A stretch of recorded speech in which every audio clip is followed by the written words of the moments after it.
Saludamos también a los que nos ven a través de internet. Muchas gracias por estar ahí del otro lado, por compartir con nosotros. Si quiere buscar cuando llegue a su casa el canal de YouTube, búsquenos como Centro de Adoración, Pastor Ezequiel González. Ahí va a encontrar todas las prédicas y videos y demás. Siempre está bueno, a veces uno quiere compartir la prédica, volver a verla. Yo llego a casa y me pongo ahí a ver, a analizar, a ver las cosas que dije. Entonces ahí es lindo poder repetirlo, tenerlo grabado y demás. Discúlpenme, estoy con la garganta hoy un poco resentida, estoy atravesando un estado gripal general, pero bueno, eso no nos va a detener. Libro de Marcos, capítulo 4, versículo 35, si quiere ir abriendo su Biblia. Si no, no se preocupe, lo vamos a tener ahí en pantalla. Vaya buscándolo, Marcos 4:35. El otro día escuchaba a un muchacho que hablaba de que él vivía en Brasil, él es brasilero, y vivió toda su vida en Brasil, pero por trabajo le tocó ir a Chile. Y contaba él que era un ambiente muy diferente al ambiente que él estaba acostumbrado. Decía, en Brasil prácticamente hay algún tipo de cerro, pero no hay montañas como las que hay en Chile, así imponentes. No hace tanto frío, decía, yo vengo de un clima tropical, decía este muchacho. Pero una de las cosas que más le había sorprendido a este muchacho es que él nunca había vivido un sismo, lo que eran los sismos, los temblores y demás. Y obviamente para una persona que nunca lo vivió, decía que él se asustaba. Entonces charlaba con un amigo chileno y le decía, escuchame, dice, ¿cómo soportan ustedes esto? ¿Cómo se cuidan ustedes de esto? Entonces su amigo chileno le responde y le dice, esto es muy simple y muy fácil de sobrellevar. Cuando venga un sismo, mirá a tu alrededor. Y le dice, pero ¿cómo mirá a tu alrededor? Dice, sí, fíjate bien. Esto es fácil. ¿Cómo están los chilenos? Y le dice, y los chilenos como si nada. Dice, está temblando todo y siguen tomando café, siguen hablando, hasta que el temblor pasa. Entonces le dice, bueno, si los chilenos están tranquilos, vos quédate tranquilo. No es grave el sismo. Pasa, son unos minutos, unos segundos y ya está. Ahora, cuando veas a un chileno correr, refugiarse o algo, bueno, salí corriendo vos también. Pero si no, le dice, quédate tranquilo, mirá a tu alrededor. A veces hay que mirar alrededor y hay que conectar con las situaciones. Siempre digo que a veces estamos más conectados con nuestros temores que con lo que pasa alrededor nuestro. A veces lo que pasa alrededor nuestro no es tan grave. El problema son nuestros temores, que nosotros tenemos miedo. Y cuando nosotros le tenemos demasiado miedo a las cosas, lo que sucede es que los problemas suelen agrandarse. No es lo mismo, no sé, un temor para una persona común y corriente que para una persona que de repente, no sé, tiene ataques de pánico o ataques de ansiedad. Ese temor va a ser mucho más grande. Ese temor va a pesar un poquito más. O hay gente que por ahí tiende a exagerar un poquito las cosas, ¿no? Que siempre ve todo más grande, siempre ve todo más caótico, siempre ve todo catastrófico. Entonces, importante que es mantener la calma en los momentos difíciles. Mi esposa siempre dice que si estás demasiado calmado ante un problema es porque no entendiste el problema.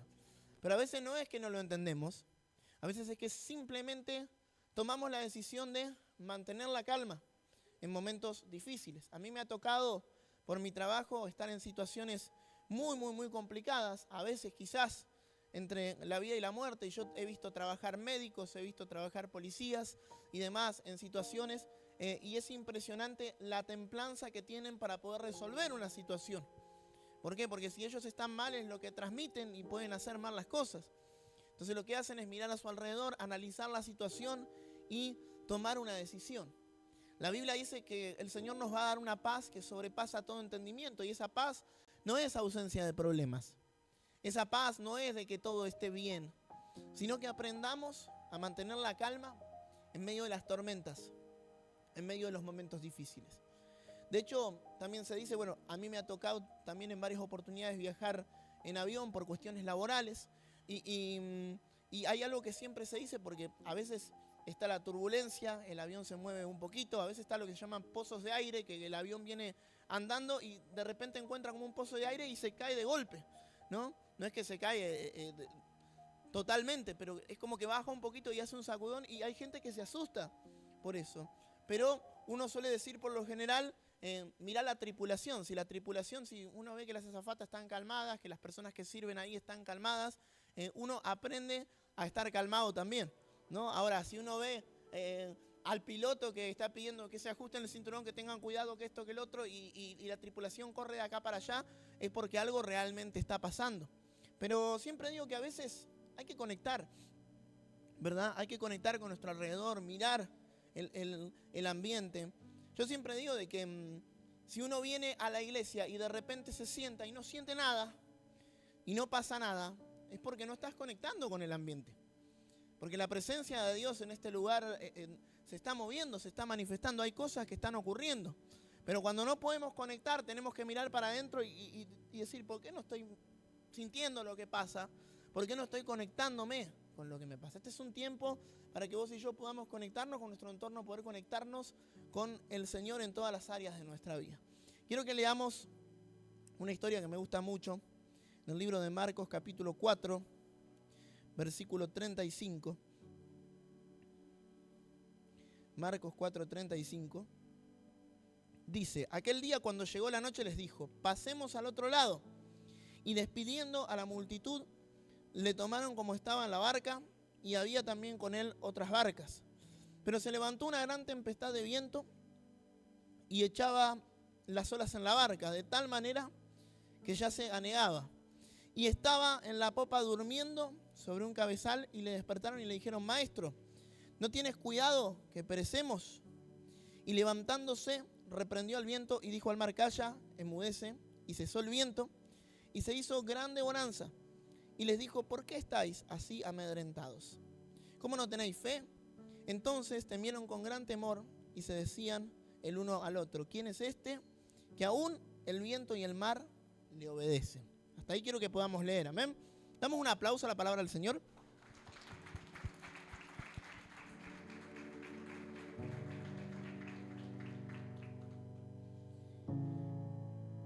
Hay una pregunta, ¿no?, que yo me hice durante mucho tiempo y con el tiempo me la fui contestando solo y es, ¿por qué Jesús duerme? ¿Cuántas veces quizás sentimos ante situaciones que Jesús está dormido? ¿Cuántas veces sentimos que estamos orando por algo y que la oración no llega ni al techo y que Dios no nos responde?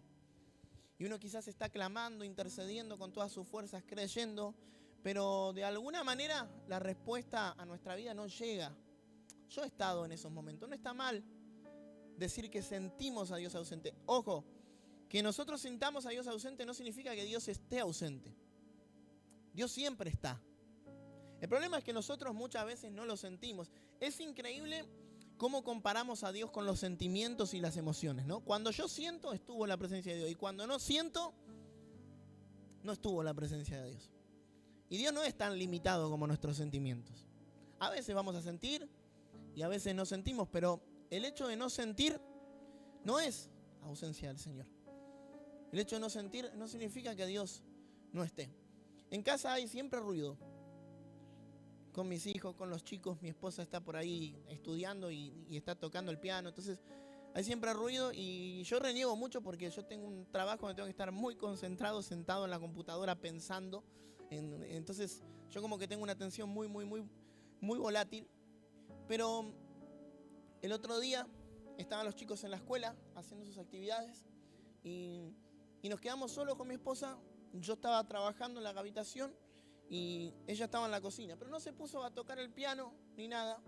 Se puso simplemente a tomar un té y se sentó. Y yo digo, wow, qué silencio, ¿no? No estaba acostumbrado a ese silencio en la casa. Entonces yo fui, me fijé, vi que mi esposa estaba sentada y yo seguí trabajando en medio de ese silencio. Yo no necesitaba más confirmaciones para saber que mi esposa estaba ahí. Aunque no me hable, aunque no me diga nada, yo sé y yo siento que está en la casa, aunque haya silencio. Y hay algo que yo siempre les digo a las personas, que el silencio de Dios no es ausencia de Dios. No significa que Dios no esté o que Dios nos haya abandonado. Decía que el Señor estaba durmiendo. Todo esto tiene una enseñanza y tiene un propósito, ¿no? Pero ¿por qué Jesús estaba durmiendo? ¿Y por qué a veces sentimos que Jesús duerme? Primero y principal, porque Jesús había dado ya una orden. Lo primero que les dijo es: pasen al otro lado. Listo. Ahora, si el Señor me está diciendo que pase al otro lado, acá hay que aplicar, no hay que aplicar ni la lógica, ni el discernimiento de espíritu, ni necesitas una revelación profética para esto. Si el Señor te dijo pasen al otro lado, es porque hay una confirmación de que vas a llegar al otro lado. Parece simple y parece sencillo, pero ¿por qué? Lo explico. Porque hay gente que Dios le da promesas. Hay gente que Dios le dice algo y continuamente está esperando la confirmación de la confirmación y de la reconfirmación. Escuche, si usted Dios le dio una promesa y usted se la olvida o no la tiene en cuenta, es una falta de respeto al propósito del Señor. Ayer una persona me dice: pastor, ¿y qué promesas tiene para mí el Señor? Yo por lo menos para esa persona tengo anotadas 30 promesas. Las anoté yo y no las anotó la persona que lo recibió. Es una locura. Porque no entendemos muchas veces. Entonces vivimos a veces de la confirmación, de la reconfirmación. Dios no tiene que repetirte algo que ya te confirmó. Pasen al otro lado. Fue una orden. Y Jesús se acostó a dormir. Pero Él ya les había dicho: pasen al otro lado. Él ya les había dicho que iban a llegar al otro lado. Pero mirá, yo te voy a decir algo. Las confirmaciones son para los incrédulos. Perdóname que te lo diga de esta manera, pero no, yo necesito que alguien venga, que me dé una palabra, que me dé una señal. ¿Sabés qué dijo Jesús? La generación incrédula y perversa demanda señal. Pero no les va a ser dada ninguna señal. Porque vos y yo no podemos vivir de las señales. Usted tiene que creer. Yo cuando le doy una orden a mi hijo y le digo: soy tu padre, anda a hacer tal cosa, mi hijo no me dice: bueno, tráeme el ADN para confirmar, a ver. Quiero saber si sos mi papá. Mirate al espejo, le digo. Cosas que están obvias, ¿no? Pero mis hijos no me piden confirmación. Cuando yo me voy a acostar de noche, mi esposa no me pide confirmación que soy el marido antes de acostarme. Tráeme la libreta y si no. No. O sea, yo sé cómo son las cosas. Y cuando Dios te pide algo, Él sabe que vas a llegar. A veces uno dice: el Señor me habló hace un tiempo de esto, me dijo que iba a hacer esto en mi vida, pero Dios no me volvió a hablar. Es que Dios no necesita hablarte de vuelta. Dice la Biblia que lo que Dios promete es sí y amén. Y aunque la promesa tarde, aunque vengan momentos difíciles, aunque vengan tormentas, vos tenés que entender que la palabra de Dios es una palabra absoluta. Y aunque tarde, y aunque la esté pasando mal en el medio, y aunque parezca que el barco se está por hundir, hay una promesa de parte de Dios. Y esa promesa se va a cumplir, porque Dios no es hombre ni hijo de hombre para mentir.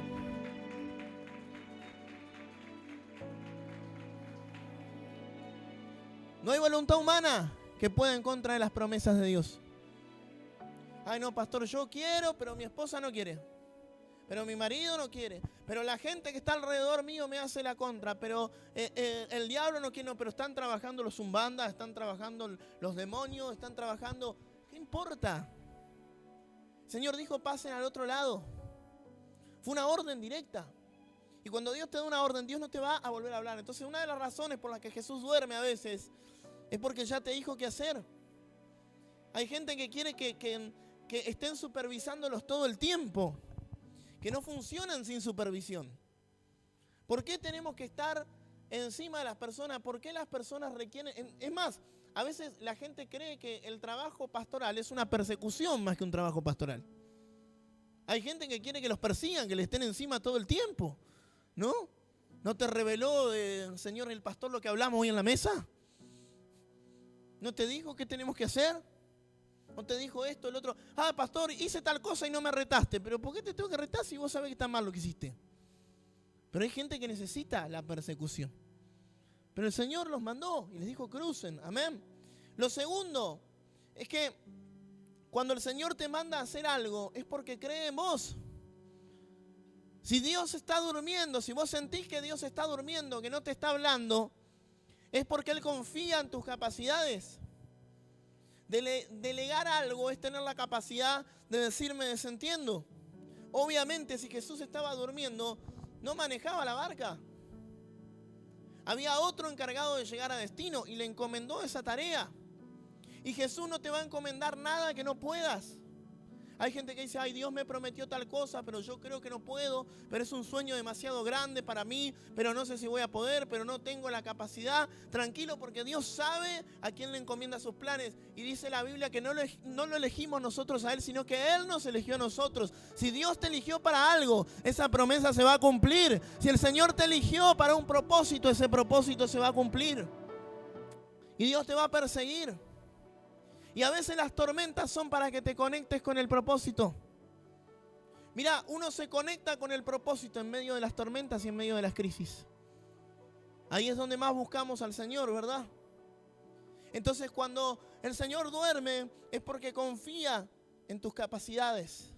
Dice la Biblia que cuando Moisés estaba delante del Mar Rojo, tenía adelante el mar, atrás los egipcios y en el medio todo el pueblo murmurando. En lugar de apoyarlo, en lugar de orar por su pastor, lo que hacían era comenzar a criticarlo, ¿no? Como en algunas iglesias. En lugar de colaborar, en lugar de ayudar, no, critican. Entonces, decía que se puso a clamar al Señor, que le dijo, Señor, ¿qué hacemos? ¿Y sabe qué le contestó el Señor? ¿Por qué clamas a mí? ¿Qué tenés en tu mano? El Señor ya le había confiado el poder, la unción, le había dado la vara, le había dado la capacidad de poder resolver problemas. Podés. Yo lo que quiero, si hay algo que te puede llevar en esta mañana de positivo para tu vida, es que entiendas que si Dios te eligió es porque podés. Si Dios te eligió es porque confía en vos. Porque Él nunca te va a dar una carga mayor que la que vos puedas llevar. El Señor nunca va a poner en vos una carga más grande que la que vos puedas llevar. Entonces créele al Señor. Lo tercero, otra de las razones de por qué el Señor duerme muchas veces, es porque tenemos propósito, ¿sabes? El propósito es un destino asegurado. El propósito es saber a dónde vamos a llegar. Y cuando yo tengo propósito, no me importa lo que pasa en el medio. Puede venir un momento malo, puede venir una crisis, puede venir una tormenta, pueden venir momentos difíciles. Pero cuando vos tenés propósito, puede venir lo que venga, pero esa tormenta no te va a matar. Por eso que hay gente que tiene que eliminar los temores. Hay gente que vive con temor a lo malo, con temor a morirse. Ay, pastor, ore por mí porque siento que me voy a morir. No, el Señor ya me dijo que te voy a tener que aguantar un par de años más. Tranquilo, porque tenés propósito. No va a pasar nada que no tenga que pasar porque Dios está en el asunto. Cuando vos tenés propósito, no te podés morir, no te puede pasar nada. Y los discípulos comenzaron a tener miedo y tenían un montón de promesas con Jesús. Había un montón de promesas que Dios había dado, había un montón de cosas que tenían que pasar antes que Jesús se vaya. Y se olvidaron algo, Jesús estaba en el barco. No se podía morir. Jesús estaba en el barco, ese barco no se podía hundir. Uno puede decir, bueno, qué vivo, Jesús sabe caminar sobre el agua, no, yo no.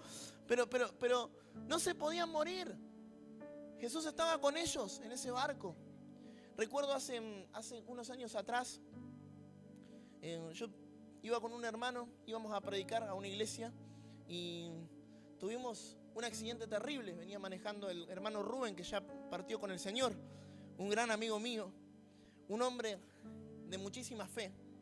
Y me acuerdo que chocamos, una persona alcoholizada nos chocó a alta velocidad. Y yo me acuerdo que fueron segundos nada más, pero el auto comenzó a hacer trompo, comenzó a volcar, a girar. Nosotros salimos, estábamos en medio de la Panamericana y terminamos en Colectora, casi en el medio del campo. Y fue un accidente terrible. Y yo me acuerdo que mientras el auto, yo que tenía que inspirar fe en ese momento, que tenía que dar palabra de Dios, comencé a gritar como Ned Flanders. ¡Ah! Y Rubén me toca y me dice, el hermano Rubén era gangoso y me dice, es de Pastor. Y le digo, nos vamos a morir, le digo. Y me dice, ¿el qué nos vamos a morir si tenemos propósito? Me dice. Y me quedó grabada esa frase, ¿no? ¿Qué nos vamos a morir si tenemos propósito? Y me decía él, vos tenés propósito y yo también, así que yo me agarré de vos, me dice, y no nos vamos a morir. Y nosotros, bueno, tenemos el testimonio, tenemos fotos, inclusive si usted ve cómo quedó el auto. Yo no sé qué fue lo que nos sucedió, pero a nosotros algo nos cubrió, pero totalmente ilesos. Nosotros salimos sin un solo rasguño, no pasaba absolutamente nada. Cuando llegaron los bomberos y llegó la ambulancia, me pregunta, ¿dónde están los que estaban dentro del auto? ¿Ya los llevaron al hospital? ¿Ya vino la ambulancia? Le digo, no, estamos acá. Dice, ¿dónde? Dice, nos corría así el muchacho. Estamos acá, le digo, no puede ser. Y nos tocaban, ¿viste? Para ver si éramos reales. No, dice, no pueden ser ustedes. Somos nosotros. Le digo, no pasó nada. Le digo, estamos bien, atiendan al otro muchacho que estaba mucho peor, ¿no? Atiéndanlo tranquilo. Me dice, no, ustedes se van al hospital, tienen que tener una fractura, tienen que tener algún sangrado interno, algo tiene que haber, totalmente ilesos. Y el Señor nos guardó. Pero cuando hay propósito, Dios guarda tu vida. Cuando hay propósito, Dios te cuida. Entonces, si el Señor está durmiendo es porque tu vida tiene propósito, porque Él confía. Él está confiando en vos. Elimina tus temores. Y por último, había algo que me sorprendió. Y es que dice que cuando Jesús se levantó y enmudeció el mar, enmudeció el agua, dice que se asombraron y que se sorprendieron. Qué loco que es, ¿no? Que los discípulos creían en Jesús, caminaban al lado de Jesús, pero no le conocían todavía. Se asombraron. Pero ¿cómo les puede asombrar? Están acostumbrados a ver milagros. Y dijeron, no le conocían porque decían, ¿quién es este hombre? Pero ¿cómo quién es este hombre? Vení caminando al lado de él. No le conocían. Esto me enseña a mí de que no hay nada más lindo para conocer al Señor que las tormentas. Las tormentas son permitidas muchas veces para que nosotros podamos acercarnos al Señor. Poné tu vida como ejemplo. ¿Cuántas veces buscaste al Señor cuando estaba todo lindo? Cuando estaba todo resuelto en tu vida, cuando te iba maravilloso. ¿Cuándo lo buscamos al Señor? Cuando hay una crisis. ¿Y está mal eso, pastor? No, no está mal. Porque las tormentas nos acercan a Él. Mirá, la Biblia cuando habla de Job, a mí me gusta cómo Dios habla de Job, porque dice que Job era un hombre recto, que hacía lo correcto delante del Señor, que ofrecía sacrificios al Señor, que le iba bien, que estaba bendecido. Pero todos conocen la historia. Se le aparece el diablo, le pide permiso al Señor para tocar ciertas áreas de la vida de Job, pero no su vida. Y comenzó a perderlo todo, y a perderlo todo, y a perderlo todo. Y él nunca maldijo al Señor. Él nunca se quejó de la situación que estaba viviendo, se quejó de él mismo, pero nunca del Señor. Su propia esposa le dijo en un momento, ¿por qué no maldecís a Dios y te morís? Mirá qué esposa que tenía el tipo, ¿no? El consejo que le daba, maldice a tu Dios y muere, le dijo. Pero fíjate todo lo que él atravesó. Ahora, hubo algo que más me impacta de la vida de Job, que después de que atravesó todo lo que atravesó, le dijo al Señor, de oídas te había oído, mas ahora mis ojos te ven. Qué lindo que es eso, ¿no? Que después de todo lo que él atravesó, recién conoció al Señor después de la tormenta. Recién pudo tener un encuentro personal con Dios después de ese momento difícil. Quizás esa tormenta que crees que está debilitando tu fe, que te está matando y que te está haciendo mal, sea lo que te termine afianzando al Señor. Sea lo que te termine acercando a Dios en esta mañana. Así que hoy, aunque parezca extraño lo que voy a decir, quiero que le podamos dar gloria a Dios por nuestras tormentas y por nuestros momentos difíciles. Porque ¿sabes qué? Le vamos a poder decir al Señor, Señor, más ahora mis ojos te ven. Ahora te veo. Ahora te veo. Y se despertó Jesús y dice que encima, que estaban en medio de la tormenta, los retó y le dice, pero ¿por qué tienen tan poca fe? ¿Por qué no creyeron? ¿Por qué no confiaron? Que yo los podía sacar de ahí. Yo ya les dije que pasen al otro lado. Había una promesa y esa promesa no se puede mover. Hay una promesa de parte de Dios y esa promesa no es negociable. Jesús les había dicho, pasen al otro lado.